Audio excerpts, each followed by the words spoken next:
So we're in Fresno, California, getting ready to set a Bradford White water heater. We took out this A.O. Smith, which is just a little over 7 years old. Model number, serial number there. It's registered with A.O. Smith. We called up their tech support and went over this with them. They let us know it was about a year out of warranty. And we explained to them what was going on here. We've got all kinds of water and corrosion where these gas tubes connect to the bottom of this Honeywell controller.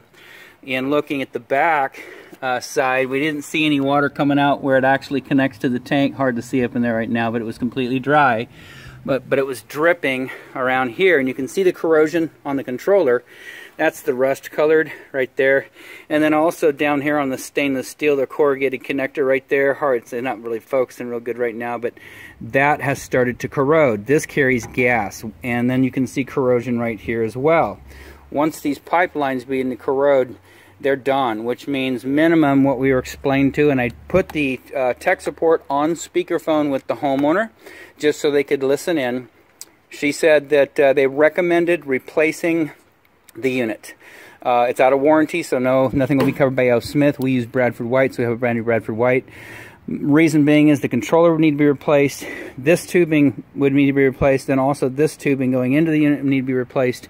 After all that is replaced, which we estimated to be the $900 to $1,000 range, there's no guarantee there's something not going on inside the unit as well. So I'll explain that to the homeowner, cost to install as opposed to cost to repair, and you can see that's pretty bad. I've actually never seen anything like this, but I'm sure other plumbers have. Don't know what happened, what's going on.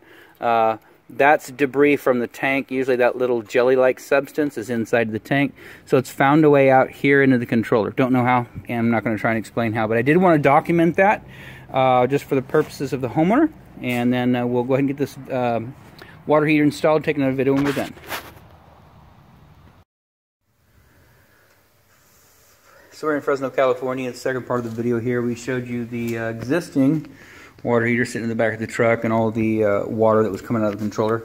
This is Bradford White 50-gallon natural gas, and so sitting right here, it's the URG 250T6N. There's the serial number, model number in this package here. There's a warranty card. You could fill it out, send it to Bradford White, or you could go online to bradfordwhite.com, fill it out online. They'll ask you for this information and then your street address, name, and all that, and get your warranty going on this product. Starting at the bottom, we did replace the gas valve. It was just an older valve, so we replaced it, probably as old as the home. Brand new gas valve, and then a 1/2-inch OD, outside diameter by 24-inch flexible gas supply connector over to the control valve. Bottom third has the adjustable strap. Upper third has the adjustable strap.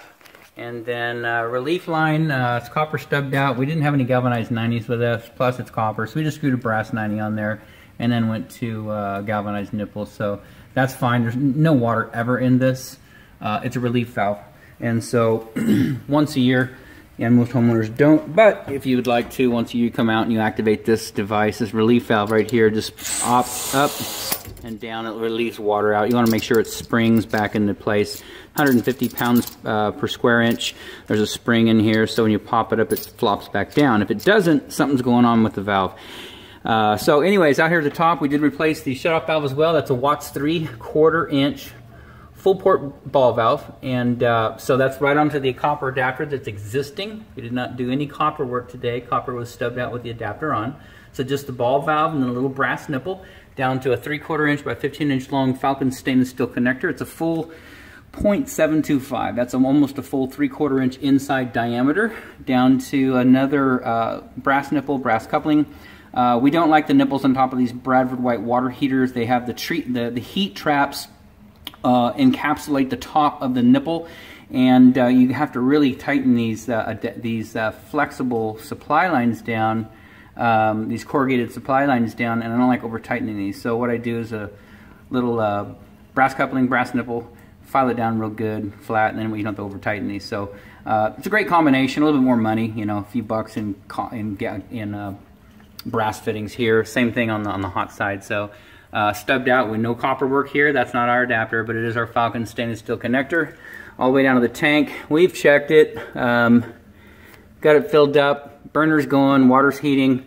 and we've checked it for leaks. Everything looks good up here. We did reinstall the existing vent. We just modified it a little bit, cut the vent pipe down a little bit, came down here. One new, just a piece of pipe that we had. It's an adjustable 90, but we just screwed that onto the existing pipe that came down here, which was not even connected correctly before. The gas fumes were venting into the garage area. So now it's down on the draft diverter, so the gases are diverting up into the dual wall B vent, which goes up through the roof. So everything, and then this is installed. Everything's good up here. 6-year warranty on parts, 1-year warranty on labor. Any trouble, give us a holler. We'll come back out, take care of this right away. Outside of that, this installation is done.